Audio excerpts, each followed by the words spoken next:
Hello. हरी भाई कैसा है? ठीक है, बोलिए। अभी तो आ रहे हैं। मुझे एसएससी तरफ गए थे। तो सबको छांट रहा है जो 50% से नीचे, क्या करना पड़ेगा?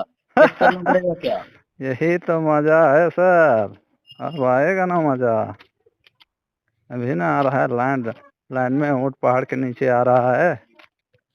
तो 45% वाला को नियुक्ति नहीं देगा क्या? कैसे देगा बाबू, बताओ ना। सुप्रीम कोर्ट ने कहा है कि जब आपने 2022 नियमावली में जो लिखा है उसको सख्ती से लागू किया जाए, लेकिन सुप्रीम कोर्ट को ये पता नहीं था कि पता नहीं क्या था। I don't know. हम्म। लेकिन सुप्रीम कोर्ट शायद 2022 नियमावली में जो जो खामियां हैं उसको देखा ही नहीं। तो झारखंड सरकार भी जजमेंट आने के बाद जितना भी अमेंडमेंट हुआ सबको छोड़ देगा इसका मतलब? Of course.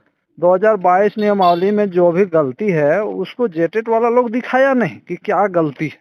अच्छा। वो लोग तो उसी को लेकर 2022 नियमावली को लेकर केस किया, इसलिए वो जजमेंट दिया 2022 नियमावली के अनुसार। सुप्रीम कोर्ट का इसमें कोई गलती नहीं है। सुप्रीम कोर्ट थोड़ी ना देखने जा रहा है कौन सा नियमावली है क्या है, बीएड को दिया है कि नहीं, एक वर्षीय को दिया है कि नहीं, द्विवर्षीय को दिया है कि नहीं, 45% को दिया है कि नहीं, उसको लगा कि नियमावली नियमावली है, अच्छा सा खासा नियमावली होगा। इसमें जेटेट एलिजिबल था इसलिए हम सीटेट को नहीं एलिजिबल करेंगे।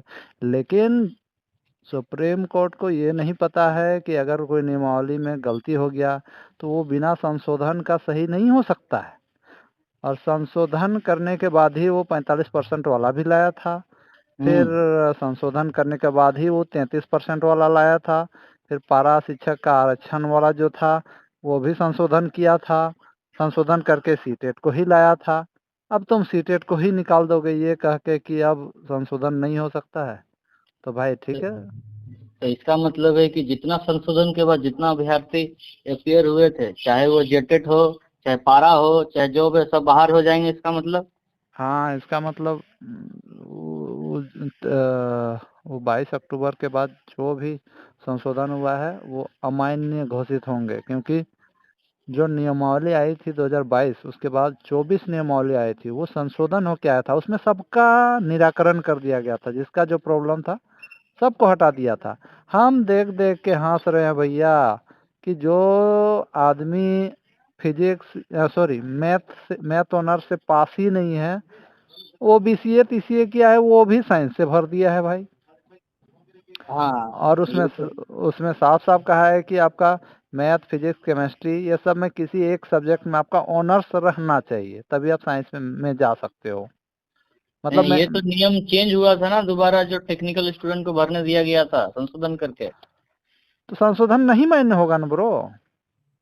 हाँ, संशोधन मान्य नहीं है तो टेक्निकल स्टूडेंट भी छट जाएगा इसका मतलब? छांट रहा है तो छांट जाएगा क्या, छांट रहा है और पूरा मिठाई बांट रहा है हम लोगों में।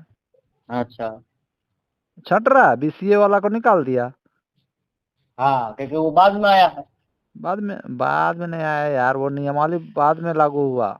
हाँ, वही नियमावली के कारण ही तो वो छट रहा है। इसका हम्म, मतलब यही है ना? उसको छांट रहा है जिसका 45% वाला को छांट रहा है। उसको भी छांट रहा है, उन लोग को अभी लग रहा है ना, वो जान के कर रहा है कि बेटा एज रिलैक्सेशन मतलब कि सरकार जानबूझ के कर रहा है, क्योंकि परिमल जी सरकार को क्या बोलते हैं, डंडा मार के नियुक्ति ले ले रहे हैं। नहीं नहीं, एज रिलेक्शन वाला भी नहीं मिलना चाहिए था, हालांकि उन तो लोग को वो दे रहा है, उसको लेकर भी अब होगा। हम लोग तो अभी बहुत सारा कुछ करने वाले हैं, लेकिन अभी फिलहाल एज हमको रिलैक्सेशन भी नहीं मिलना चाहिए, तो फिर वो ना कैसे ना ना, दे दे रहा है? वो उसको भी खुद नहीं देना चाहिए। वो खुद जेएसएससी दे रहा है, उसको कोई हक नहीं है देने का। वो भी अमेंडमेंट हुआ है। तो जेएसएससी उसको एज रिलैक्सेशन वाला क्यों दे रहा है? उसको तो नहीं देना चाहिए। ना ना ना, वो तो बाद में अमेंडमेंट होके आया था। तो बाद में आया था तो उसका मतलब जजमेंट के बाद आया है? नहीं, 28 अक्टूबर के बाद की, जितना अक्टूबर बोल रहे हैं उसके बाद आया, तो वो भी वो जजमेंट के अंदर ही आ रहा है ना वो? नियमावली के बाद नियमावली जो आया था उसमें पता नहीं, हम चेक नहीं किए 2022 नियमावली में छूट था कि नहीं, लेकिन जब नोटिफिकेशन निकाला था उस टाइम नहीं था। फिर लड़का लोग विरोध किया, तब फिर जेएसएससी नोटिस निकाल के अमेंडमेंट कर दिया।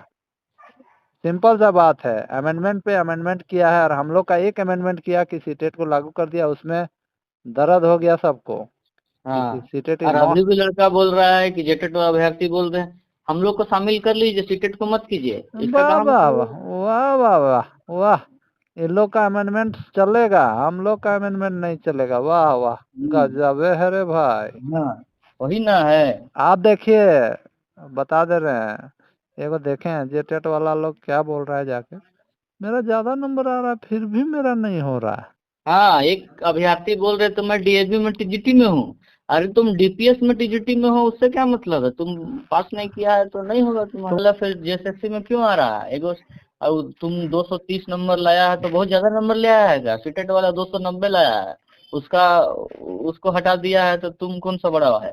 नहीं, और एक चीज देखें, पारा टीचर का एक नेता है, उसको देखें वो भी हड़बड़ा हाँ, रहा है, उसका नहीं लिस्ट में आया। देखिए, पारा पारा टीचर का नेता सीमांता घोष 200-250 नंबर लाने के बावजूद भी नहीं हो रहा। वो कितना लाया तो आप देखने गए, पर उसका आया है कि नहीं आप देखने गए हैं क्या? सिंपल सा बात है। हाँ, वो कौन जानता है पेपर 1 या 2 में ही फेल है। हाँ, वैसा भी हो सकता है। कौन जानता है? पारा टीचर का तो, उम्मीद- पारा टीचर लोग इसलिए तो आंदोलन कर रहा था कि हम लोग का हटा दे, मिनिमम क्वालिफिकेशन मार्क्स तो